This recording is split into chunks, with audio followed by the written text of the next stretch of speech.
자, 2026년이 코앞으로 다가왔어요. 많은 무주택자분들이 내년 초 대출한도 리셋을 기다리면서 집 장만을 꿈꾸고 계시죠. 그런데 KB국민은행 부동산 수석 전문위원 박원갑 위원님은 단호하게 말씀하셨어요. 2026년은 타이밍의 해가 아니라 매물 발굴의 해라고요. 위원님은 타이밍 맞추려는 시도를 게으른 사람들의 심리적 수법이라고 표현하시면서요. 많은 분들이 타이밍에 집착하다가 기회를 놓친다고 지적하셨어요. 내년 부동산 시세 전망은 대부분 플러스를 예측하잖아요. 근데 박원갑 위원님은 그런 통계적 시세는 큰 의미가 없다고 하셨어요. 왜냐면요. 실제로 집을 사는 사람은 시세를 사는 게 아니라 눈앞에 나온 구체적인 매물을 사는 거거든요. 시세는 평균값이라서 느리게 움직이는데요. 가격의 방향성을 실질적으로 바꾸는 건 언제나 개별 매물의 움직임이에요. 그래서 2026년에는요. 시세 흐름을 읽는 것보다 매물의 움직임을 읽는 능력이 어느 때보다 더 중요해진다는 거예요. 근데 매물은 책상에 앉아서 찾을 수 없잖아요. 결국 다리품과 손품을 팔아야만 발굴할 수 있는 거죠. 지금 서울 전역과 경기 남부 지역 중심으로 12곳이 토지거래 허가구역으로 묶여서 거래가 꽁꽁 얼어붙은 상태예요. 토지거래 허가구역에서는 거래 회전율이 확 떨어지고요. 사고 싶어도 시장에 나오는 매물 자체가 없어요. 이런 상황에서 평균 시세만 쳐다보는 건 아무 의미가 없고요. 내가 실제로 살 수 있는 매물이 있느냐 없느냐가 핵심이에요. 그래서 박원갑 위원님은 이렇게 강조하셨어요. 2026년은 매물 발굴 능력이 뛰어난 사람에게 급매물 발굴의 해가 될 수 있다고요. 물론 정책적 변수들도 지켜봐야 하는데요. 조정 대상 지역의 양도세 중과 완화 여부가 반반의 가능성으로 열려 있어요. 만약 보유세 강화나 1주택자 장기 보유 특별공제 축소 같은 대책이 나오면요. 시세는 별로 안 움직일 가능성이 높아요. 하지만요. 그런 상황에서도 급하게 싸게 내놓는 매물은 분명히 나올 거고요. 그걸 찾아내는 게 관건이에요. 특히 2000세대 이상 대단지 아파트 매물 흐름을 항상 예의주시하는 게 중요한데요. 대단지가 시장을 선행하거든요.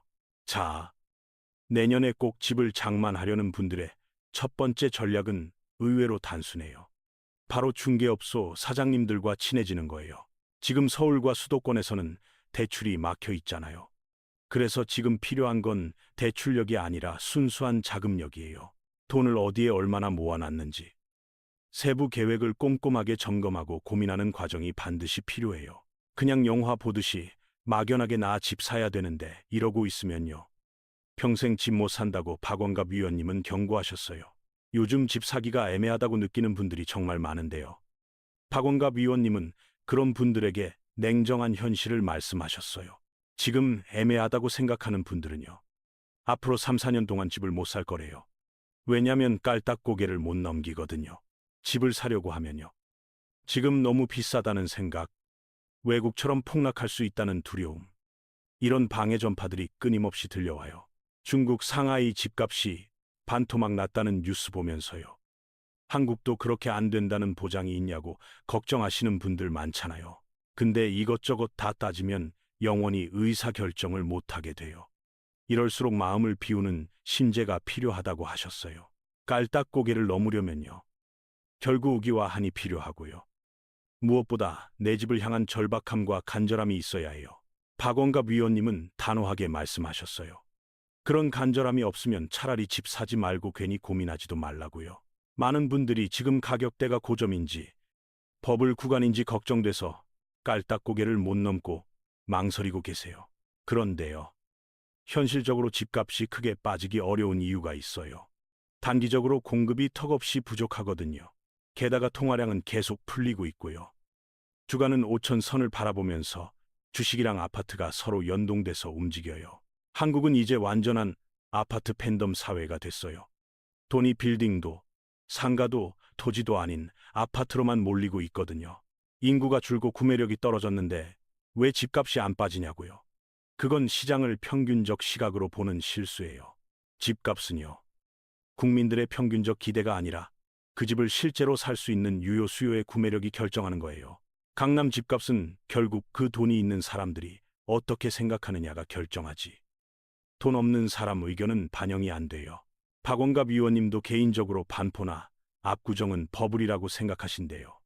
근데 솔직히 자기가 안 갖고 있으니까 그렇게 느끼는 거라고 인정하셨어요. 부동산을 볼 때는요. 내 시각이 아니라 그 집을 살 만한 유효 수요 계층이 시장을 어떻게 보는지가 판단 기준이 돼야 해요. 지금 한국 아파트가 대폭락 안 하는 가장 큰 이유는요. 아파트 팬덤 사회가 오면서 고원지대에 머물러 있기 때문이에요. 이런 고원 현상 속에서는 의사결정 내리기가 더 어렵거든요. 재테크 목적으로만 접근하면 집을 절대 못 사요. 집값이 좀 빠지더라도 내 집이니까 들어가 살겠다.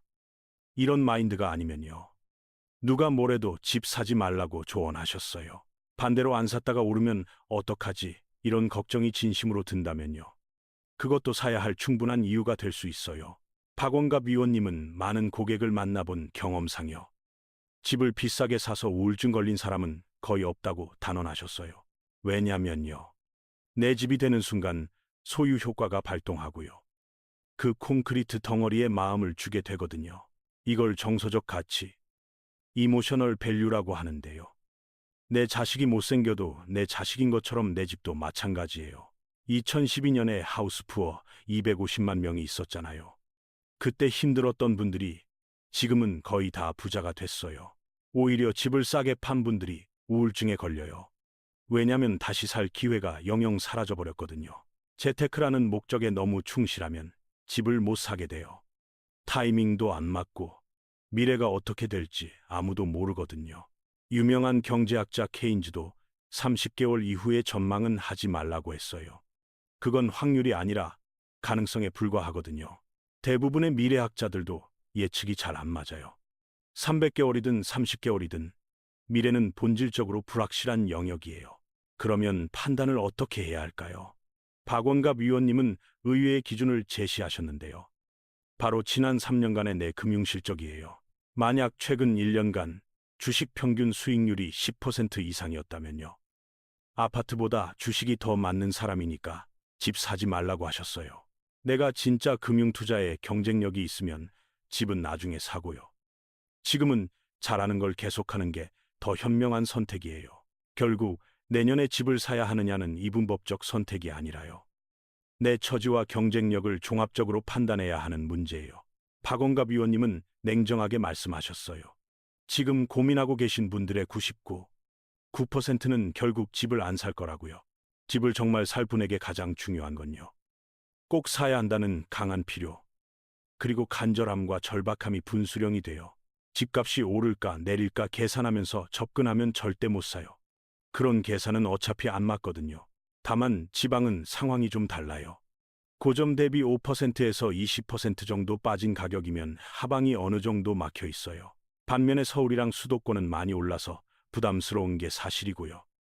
그래서 자기가 잘하는 걸 하라고 조언하셨어요. 결혼하신 분들은 대부분 집이 없으면 배우자가 불안해 하잖아요. 그런 간절함을 가진 분에게 의사결정 키를 넘기라고 하셨어요. 어떤 분은 돈 있는 사람한테 의사결정을 맡기라고 하지만요. 결국 2026년은 자금력과 간절함, 이 두 가지가 핵심이에요.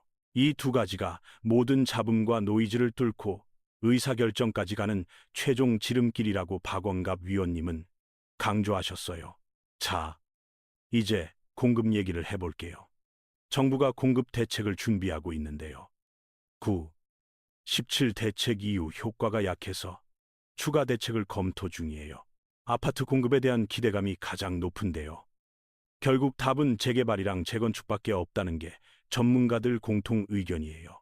재개발은 이미 많이 풀렸고요. 서울시 신통기획 등으로 정부랑 서울시 간에 이견이 없는 상황이에요. 근데 뜨거운 감자는 재건축이에요. 특히 재건축 초과 이익 환수제를 어떻게 할 거냐가 가장 논란이 되는 부분이에요. 박원갑 위원님은 제초안 문제를 다시 논의해서 더 완화해야 한다고 보시는데요. 국민 정서상 완전 폐지는 어려울 거로 전망하셨어요. 그래서 제도의 틀은 그대로 두대요. 운용상으로 세금이 거의 안 나오게 유명무실화하는 절충안을 제안하셨어요. 재건축은 재개발이랑 달라요. 기본적으로 재테크 사업이고요. 시장 상승에 대한 확신이 없으면 아무도 안 하거든요. 지금 대출 규제랑 토지거래 허가 구역 때문에 갈아타기가 어려워졌는데요. 상급지 갈아타기는 2026년에도 메가 트렌드가 될 거예요. 예전에는 갭 투자로 전세 끼고 사는 단계별 내 집 마련이 가능했는데요. 지금은 갭 투자도 대출도 다 막혀버린 상황이에요. 이런 상황에서 분노하고 감정 표출하면 지는 거예요. 냉철하게 시장을 보는 게 필요하다고 박원갑 위원님은 조언하셨어요. 갈아타기를 하려면요. 종전보다 눈높이를 낮춰야 하고요. 엘리베이터처럼 쑥 올라가지 말고 계단식으로 욕망을 이루라고 하셨어요. 대치동 못 가면 광장동, 중계동, 은행 사거리, 마포, 서대문, 가재울. 이렇게 자기 형편에 맞게 단계를 조절하라는 거예요. 갈아타기의 기본은 반드시 팔고 사는 것이에요. 선매수 후매도 전략은 이제 조정 대상 지역 취득세 8% 때문에 안 통해요. 내 집은 비싸게 팔고 새 집은 싸게 사겠다. 그건 도둑놈 신보고요. 현실적으로 싸게 팔고 싸게 사는 게 맞아요. 팔고 갔는데 사려던 집주인이 안 판다고 하면 멘붕이 오거든요. 그래서 반드시 후보 매물을 한 개는 갖고 있어야 해요. 급매물은 분명히 나올 거예요. 잡으려면 지역과 대상을 최대한 넓혀서 행정구역 10개, 아파트 30개 정도는 탐색해야 해요. 급매물은 속전속결형 계약을 요구하는 경우가 많아요. 계약부터 잔금까지 한 달 반, 심지어 일주일 만에 치르는 경우도 있어요. 계약 전에 반드시 은행 창구 들러서 대출 가능 금액 확인하시고요. 20억 넘으면 세무조사 거의 전수로 받는다는 점도 아셔야 해요. 특히 부모님한테 자금 받는 경우요. 세무 이슈를 미리 체크하셔야 해요. 이것 때문에 계약 포기하는 사례도 꽤 많아요. 자, 결론이에요. 2026년에 집을 사려면 시세를 철저히 조사하고 그보다 싸게 사는 것. 그게 유일한 대안이라고 박원갑 위원님은 강조하셨어요.